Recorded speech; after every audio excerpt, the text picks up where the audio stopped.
کچھ کر دکھانے کا جذبہ ہو تو صنف نازک بھی کسی سے کم نہیں۔ پشاور کی مریم نسیم نے سمندر پار پاکستان کا پرچم بلند کر دیا۔ پاکستانی ویٹ لفٹر نے آسٹریلیا میں ہونے والے مقابلوں میں 112 کلو گرام وزن اٹھا کر سلور میڈل اپنے نام کر لیا۔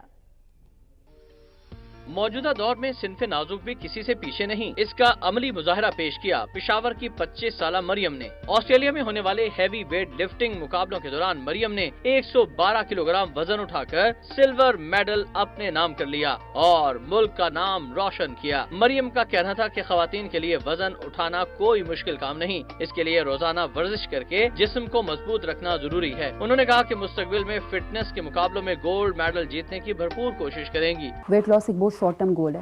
آپ کا گول جو ہونا چاہیے وہ یہ ہونا چاہیے کہ میں فٹ ہونا چاہتا ہوں، میرے اندر سٹیمنا ہونا چاہیے صرف ڈے ٹو ڈے ایکٹیویٹیز کرنے کا۔ تو فٹنس کا جو ہے وہ ہر پرسن کی لائف میں ایک بہت زیادہ امپورٹنٹ رول پلے کرتی ہے۔ جب میں ایتھلیٹ نہیں بھی تھی تو میں ریگولر ایکسرسائز کرتی تھی، ریگولر اپنا کھانے پینے کا خیال رکھتی تھی۔ مریم عالمی مقابلوں میں ملک و قوم کا نام روشن کرنے کی خواہش مند ہیں۔ ان کا کہنا تھا کہ جہاں خواتین دیگر شعبوں میں اپنی ذہانت کا لوہا منوا رہی ہیں، وہیں کھیل کے میدان میں بھی کسی سے پیچھے نہیں ہیں۔ اگر حکومت سپورٹ کرے تو وہ بھی کسی سے کم نہیں۔